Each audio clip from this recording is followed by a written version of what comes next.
Hi, my name is Dr. Jason Farman. I'm the director of the Design Cultures and Creativity program in the Honors College here at the University of Maryland.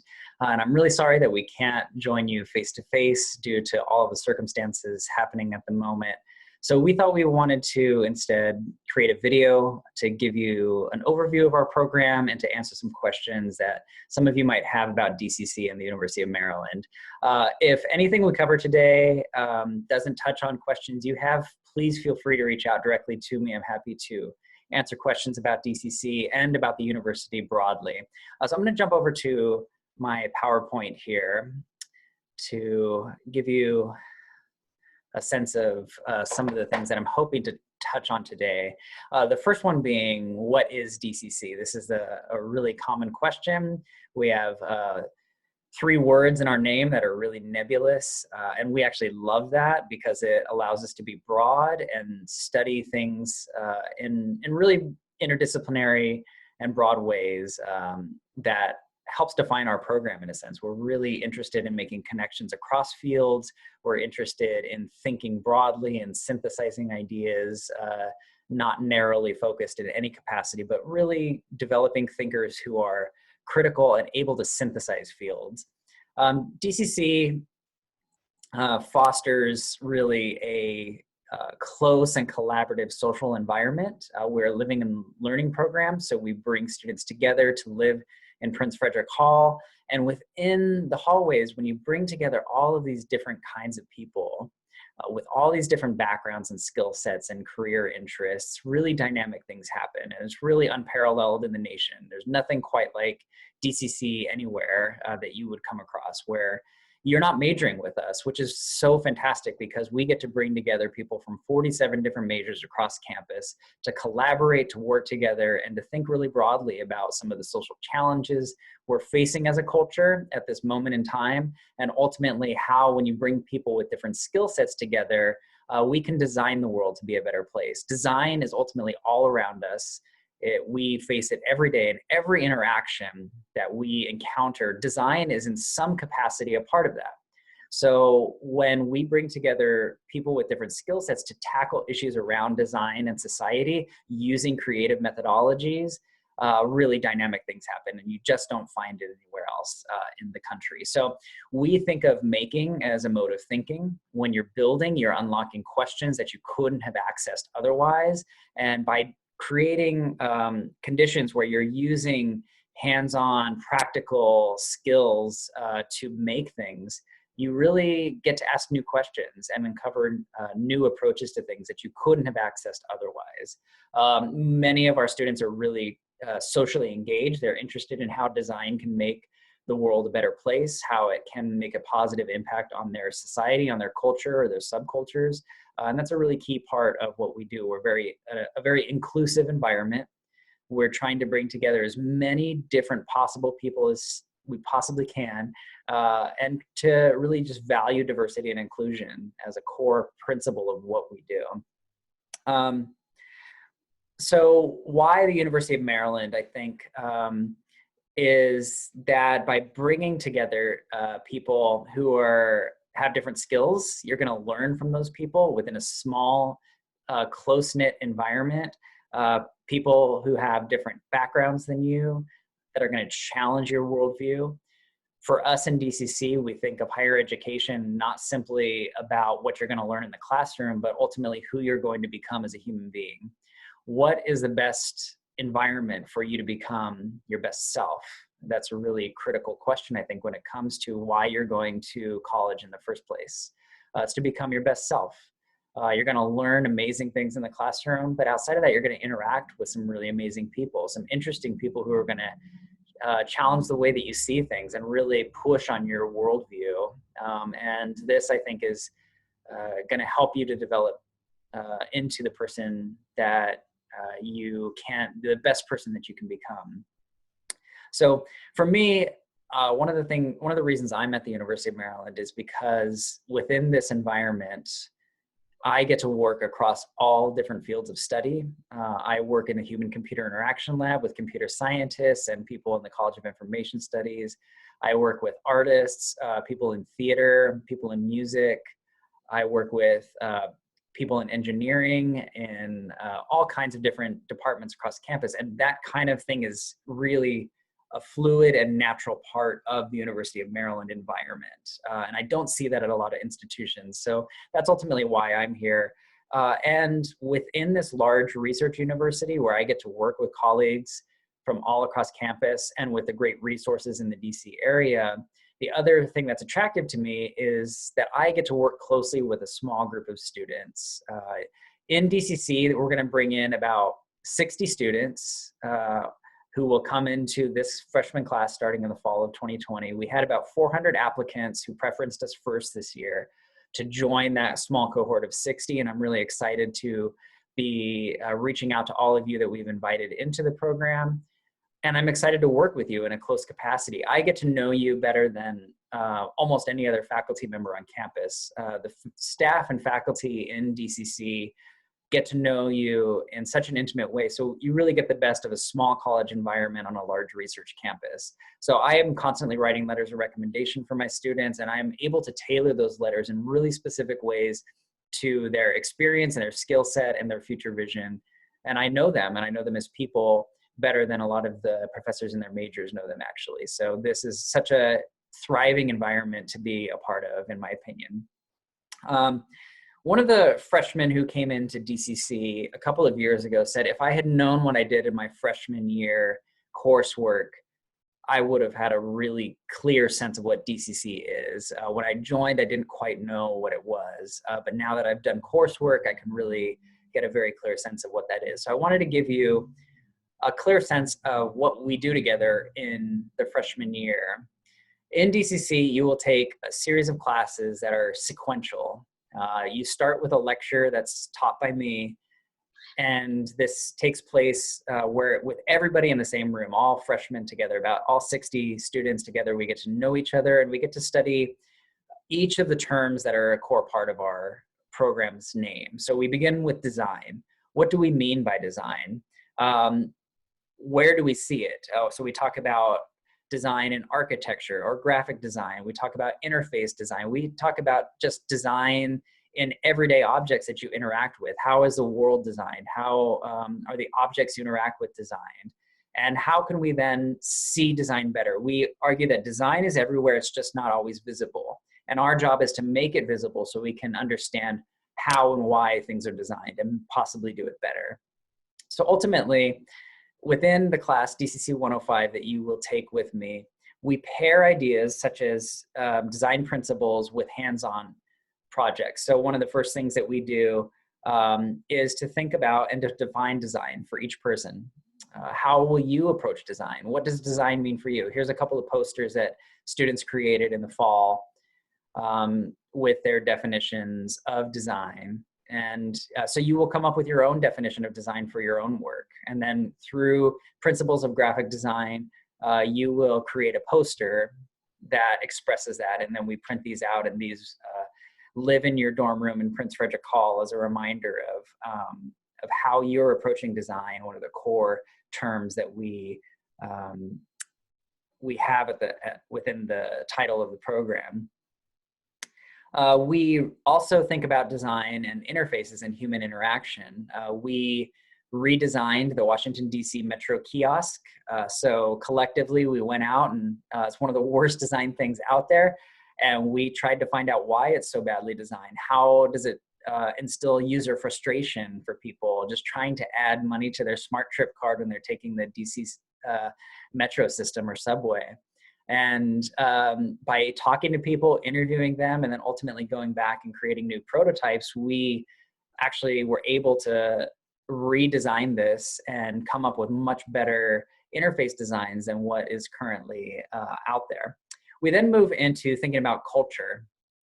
And what we mean by culture are societies, our subcultures. This is a mind map that we create. So each person comes up with their own mind map about who they are, their background, where they live, what are your cultural traditions, your professional identity, your artistic identity, your political identity, all the things that make up who you are. Let's map those out. And then from that, what we do is we create pitches for within these cultures and subcultures that you live in, how can design intercede in a problem facing your society?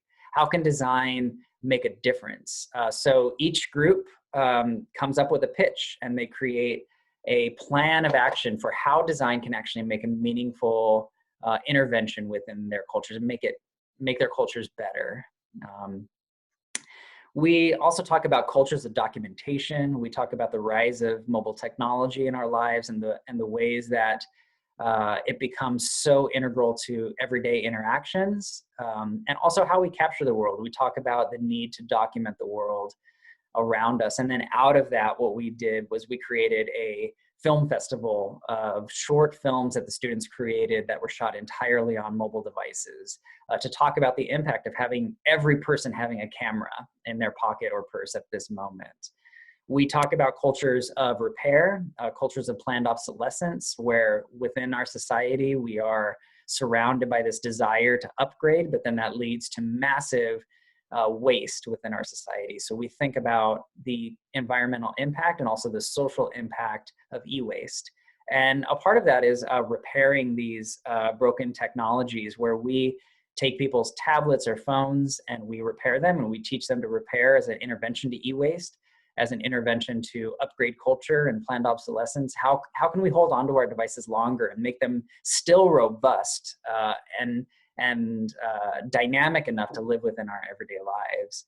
We talk about also the digital divide, cultures of access. Who has access? Who doesn't have access to the internet? And what are the challenges and problems that we face on a global scale because of access?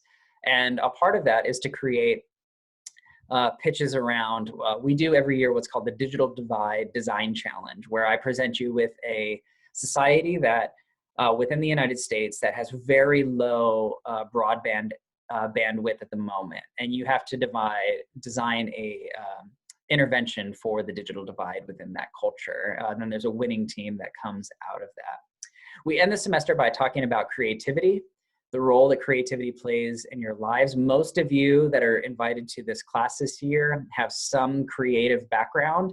Most of you are artists or musicians or in theater or dance or some kind of craft that you've done. There's a wide range of artistic backgrounds that you are all bringing to this. We think of creativity broadly, the same way we think of design and culture broadly, that creativity is in some aspects about artistry and artistic practice, but also it's about creative problem solving. It's about creativity within your majors and your career fields, how creativity is essential to so much that we do in our lives. And so we end the semester by talking about how creativity is central to your career and your majors, and you will design a project of your own making expressing how creativity plays a central role within your field of study.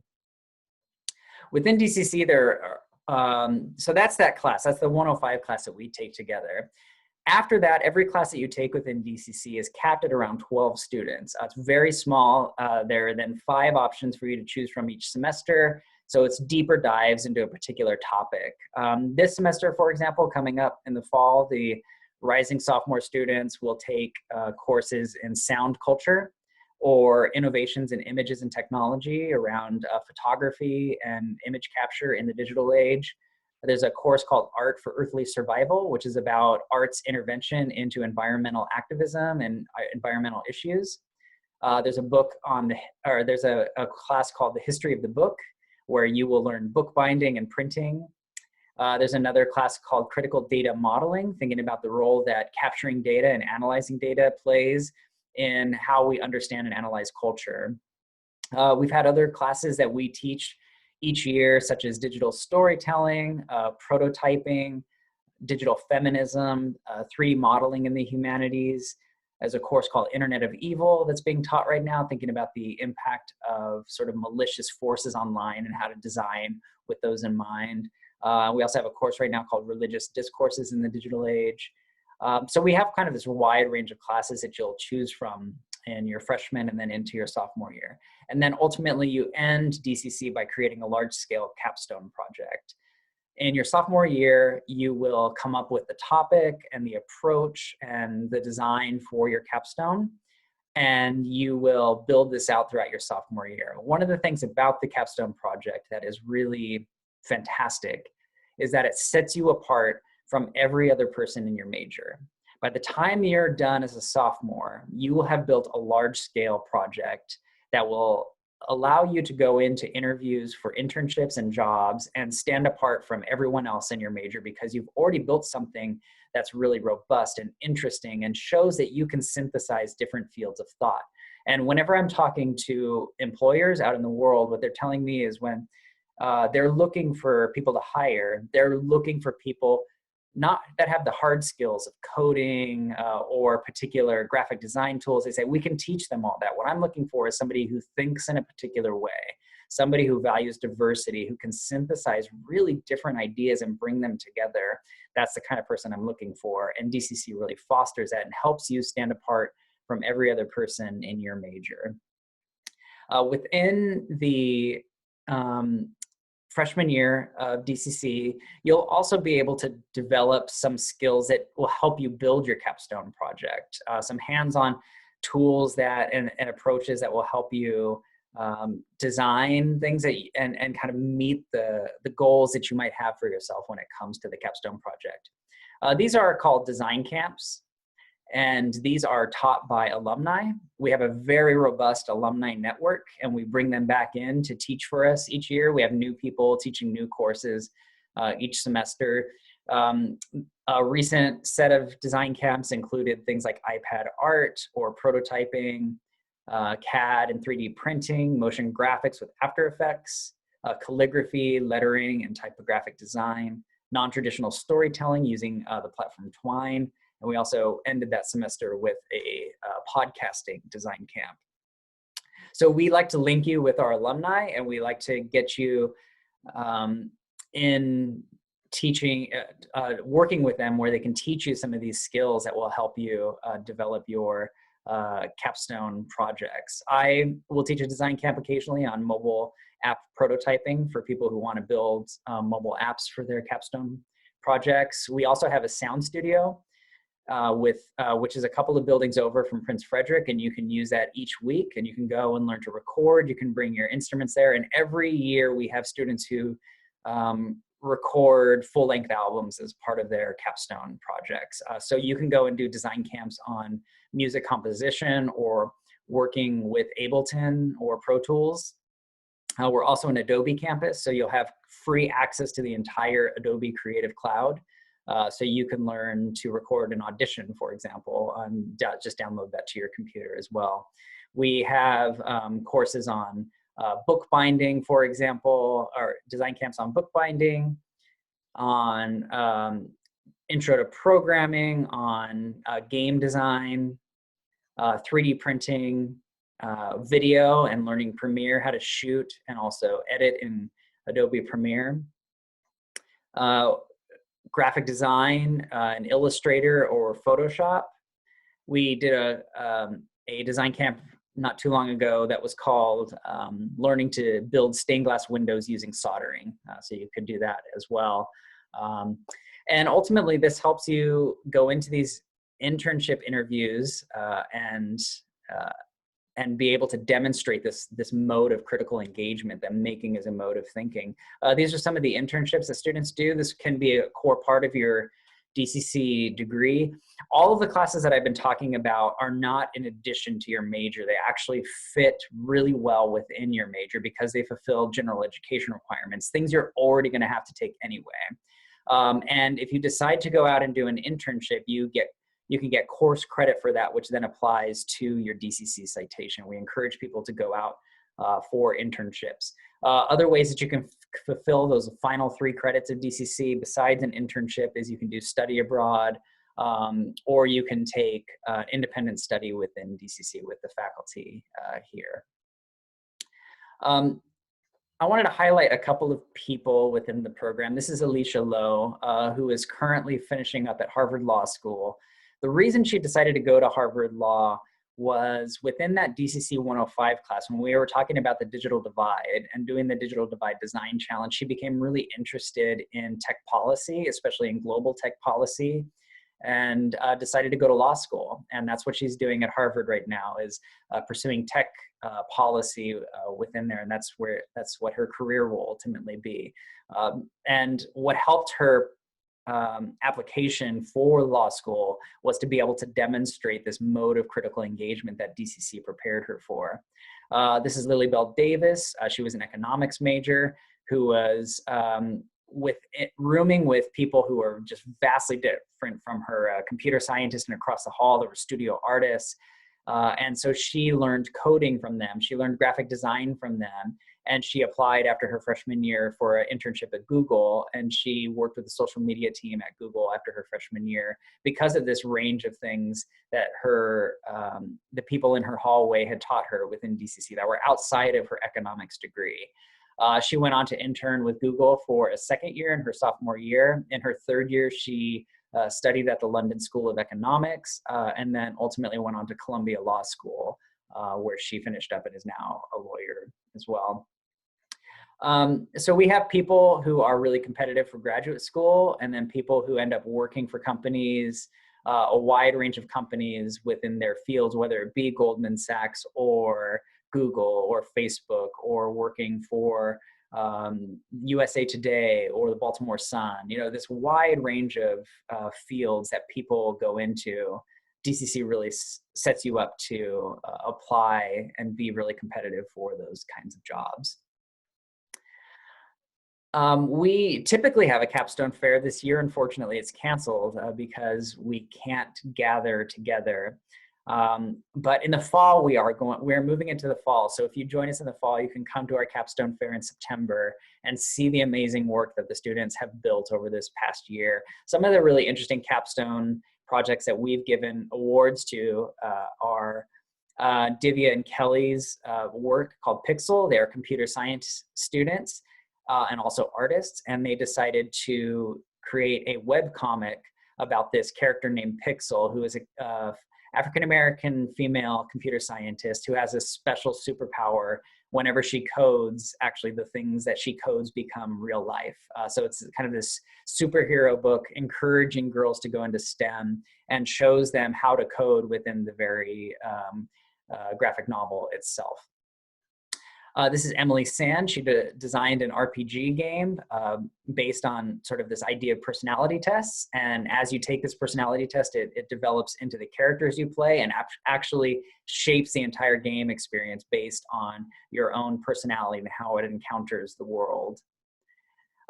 This is Ben Graney Green, who was an aerospace engineering student who is also a musician, and he designed this project called Soundware. His question was, how could I imagine the equivalent of like an Instagram filter, but for sound? So this captures the sound around you and transforms it in really unique and interesting ways. And he's gone on to showcase this at artistic exhibits and events and festivals as a part of its ongoing process after this. This is Galia, and she was a neuroscience and psychology double major, and she decided to build her own EEG machine to measure brain waves, and she took the output of that and transformed it into abstract art. So each person's brain waves created this unique piece of art out of that, kind of blending her interest in how the mind works, but also artistic practice. We've had students collaborate on capstone projects where you have an architecture student and an engineering student, for example, in this case, building a solar charging gathering station. We have students 3D print entirely new ways of shooting video, for example. And ultimately what this leads me to in this presentation is who thrives in DCC. Not everybody actually succeeds in this program. The people who thrive in DCC are the people who wish they could major in 10 different things. So if you're somebody who is really singularly focused on your major and that's really all you're interested in and everything else is something you have to do at the university, you're probably not a good fit with DCC. Instead, students who are just curious about so many different things are the ones who do really well in our program. So students who value diversity and value being around lots of different kinds of people who thrive in that kind of community environment will do well in DCC. People who are creative or want to be creative in some capacity, want to build their creativity, will do well in our program. And ultimately, people who think of education not simply as something that's about job skills and developing job skills and preparing you for a career, but instead education is about, again, becoming your best self. Those are the types of people who thrive within DCC. This is our building, Prince Frederick Hall. Our lab is in this space. You live on the second and third floors of this building. It's the newest dorm on campus. It's beautiful, it's amazing. It's a fun place to live. Our classes are in this building. We hold events in it. So it's just a thriving community. From the moment you step on campus, you will have a community of people that will just be your best friends for life. We have people who joined the very first class of DCC a little over 10 years ago who are still roommates to this day. And what you see year after year is DCC sticks together through all 4 years. We bring people back, even though the curriculum is in the freshman and sophomore year. It's a 4-year experience where you can come back to every event that we do. The lab is always open to you. You can check out equipment all 4 years. You can come be my TA in your junior or senior year and help me design the curriculum for DCC. You can come teach design camps for us. So we keep you involved across all 4 years and want to continue to have that alumni engagement with the program even after you leave the university. The number one reason that students love DCC is the community. You will be surrounded by just really good human beings who will be your best friends, and you'll get to know them from well before even classes start as you step onto campus and move into your room. It's just an amazing space to be in, and we're just surrounded by amazing people who continue to push the boundaries about what we know and how we know it. I just love being in this environment, and I hope you join us. If you do have questions as you're considering DCC or other institutions, please reach out to me.